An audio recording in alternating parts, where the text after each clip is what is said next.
J'avais tout fait pour que le Bitcoin fonctionne en toute autonomie. Sans moi, Satoshi, son créateur. Sans intermédiaire. La confiance reposerait sur le code. Elle s'incarnerait dans le réseau. Dans mon silence, le Bitcoin s'épanouissait, se consolidait. La multiplicité et la dispersion grandissante des machines qui faisaient tourner mon programme le rendaient inattaquable. Chercher à découvrir ma véritable identité n'y changerait rien.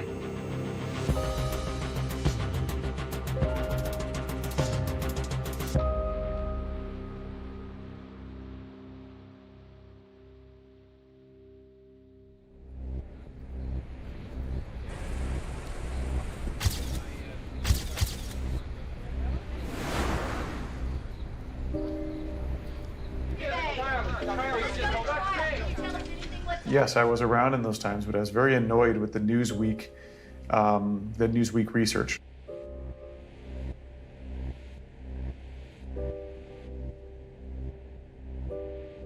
What Newsweek did is they found a guy named Satoshi Nakamoto, and they're like, we found him.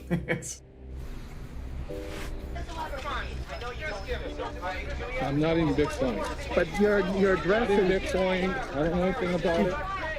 Satoshi wouldn't have chosen his real name, and so they were literally looking for a John Doe, found John Doe, and said that was Satoshi.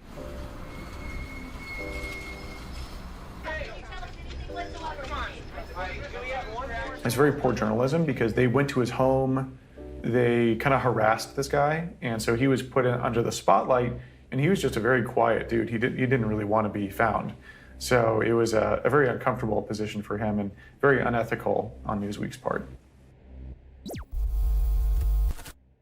The main reason I'm here is to clear my name that I have nothing to do with Bitcoin, nothing to do with developing. I was just an engineer doing something else.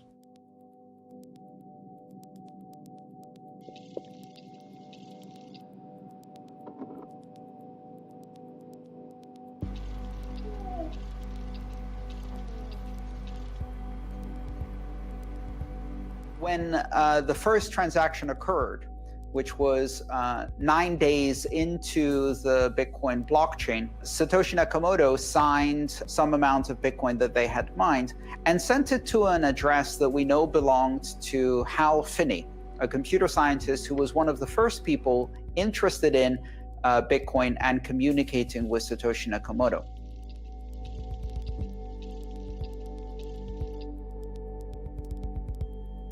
Hal had built reusable proof of work. He had kind of built some of the key components that enabled Bitcoin to be successful. Satoshi was asking for help in terms of people needed to help him get it all built and help mine it and kind of incept it. And so Hal and Satoshi worked together, and Satoshi sent him the first ever Bitcoin transaction. Un système libre, c'est un système autonome. Ça, Hal l'avait compris. Le Bitcoin ne constitue pas qu'une simple monnaie d'usage numérique, mais un moyen de s'organiser en toute indépendance.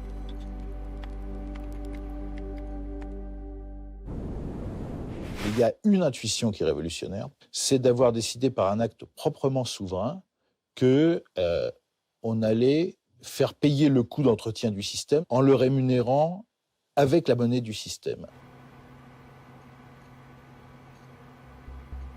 Bitcoin, c'est le nouvel or, de l'or numérique. Comme l'or, la quantité de Bitcoin est limitée. Comme l'or, plus il y a de chercheurs, plus il est difficile d'en trouver. What's mining? It's a big question, you know. It's an industry and it's a bit of a philosophy also, but most of all, it's like the cornerstone of Bitcoin technology. It's a currency system, right? So in the currency system, you either own currency or you're sending it. That's pretty much all you do with currency, right? And how you would usually build that into a computer system is that you have a database. And this database lists like who owns how much money. And when someone wants to send money, you just change the database. But if you want to do it in a decentralized way, like Bitcoin does it, all the participants in the Bitcoin ecosystem store a copy of the same database. And when someone wants to make a transaction, which is to change the database, then he has to coordinate with everyone else to make sure that everyone agrees that this is a kind of okay thing to do.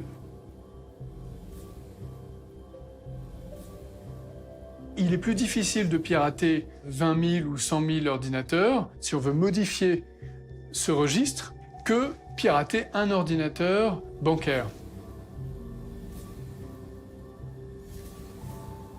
Si moi je décide de vous envoyer un bitcoin, je vais faire une transaction et cette transaction elle va être mise dans une sorte de groupe de transactions. Derrière, il y a des acteurs de la communauté qu'on appelle des mineurs qui vont piocher dans ce groupe de transactions en attente et qui vont constituer un bloc. Et ensuite, ces mineurs vont tous être en compétition les uns avec les autres pour valider ce bloc de transactions.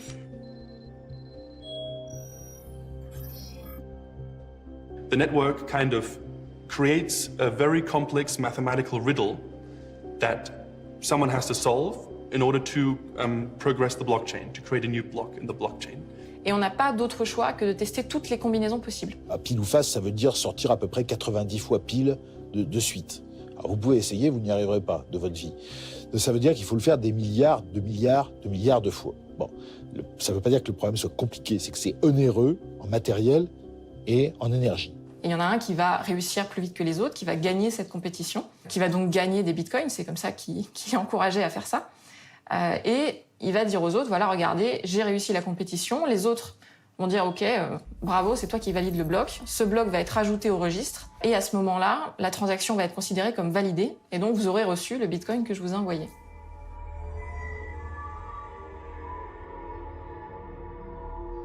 La blockchain Bitcoin, c'est la blockchain qui répertorie toutes les transactions faites dans Bitcoin. Et elle répertorie ces transactions depuis l'origine. La blockchain, c'est quelque chose qui existe avant Bitcoin. C'est une très vieille idée, qui est que si chaque information est liée à l'information précédente et qu'on est en mesure de remonter la chaîne, ça a une certaine solidité. Moi, je dis parfois, ceux qui l'ont inventé, c'est les marchands d'art. Puisque depuis le XVIe siècle, vous avez des tableaux, on sait qu'ils sont sortis de l'atelier de Rubens, qu'ils ont été achetés par monsieur machin, qu'il a revendu à l'évêque ceci, que c'est rentré dans tel musée. Qui fait que certains tableaux, on peut les tracer de façon assez certaine sur un siècle ou deux. Plus le temps passe, plus une transaction se cristallise sous les strates de celles qui suivent. Pour la modifier, il faudrait les modifier toutes, et sur des milliers d'ordinateurs. Pas infaillible, mais presque. Ce système du minage est extrêmement important pour contribuer à sécuriser le système. Personne ne dépensera cette consommation d'électricité s'il n'est pas certain que toutes les transactions du bloc sur lequel il travaille sont légitimes. Parce que s'il le faisait, ce bloc serait rejeté par l'ensemble du réseau et il aurait donc perdu cet effort, cette dépense monétaire, financière et énergétique qu'il a consenti. I trust the Bitcoin system, but I don't trust my neighbors, and I don't trust the miners, and I don't trust the transactions that I see, and I don't trust the blocks that I see. I verify everything, or rather, my computer does. And because everybody's verifying everybody, and because nobody trusts anybody, we can all trust the ultimate result, because it's been checked by so many thousands of computers, because it's so difficult to tell a lie on the Bitcoin network. La valeur du Bitcoin est garantie par quelque chose de bien plus solide que les talons or. Le Bitcoin ne dépend de personne. Il repose sur tous ses participants. Pas de banque centrale, mais un registre partagé par tous, transparent, inattaquable. Un logiciel largement dispersé devient inarrêtable, imprenable. Une citadelle. Donc ça demande beaucoup de puissance de calcul. Ce qui fait que les mineurs aujourd'hui investissent dans des machines spécifiques, dans des cartes graphiques, dans des serveurs, etc.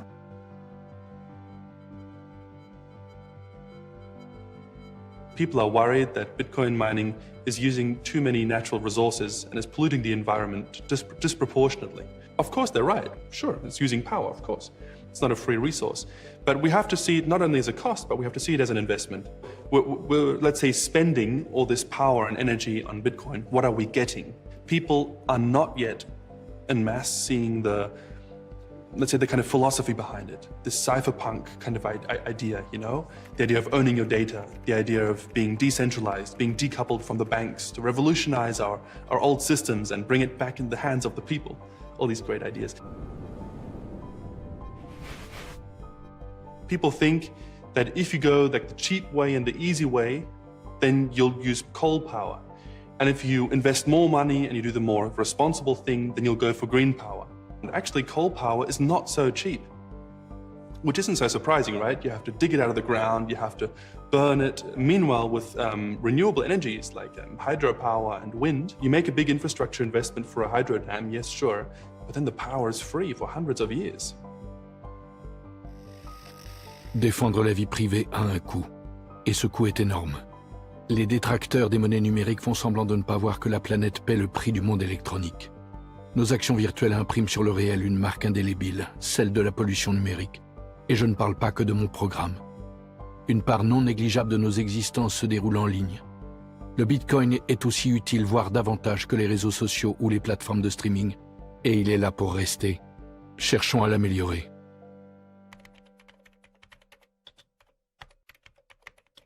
I think Hal Finney actually would have anticipated what we're seeing now.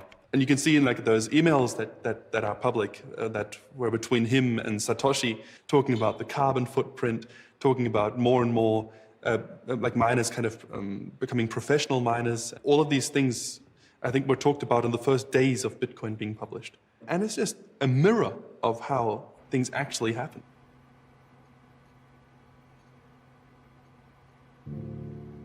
Hal had a degenerative motor neuron disease. He only had a few years left to live. And so after he found that out, he spent a lot of his time still working on Bitcoin, but eventually died. He's cryopreserved at Alcor, which means he's frozen. So yeah, Hal unfortunately died in our modern clinical term of death. But there's still a small chance he might come back later. He was a dear friend, and I think the world has lost a kind, humanitarian, talented software engineer and cryptographer. L'impact du monde numérique sur nos civilisations s'avérait colossal.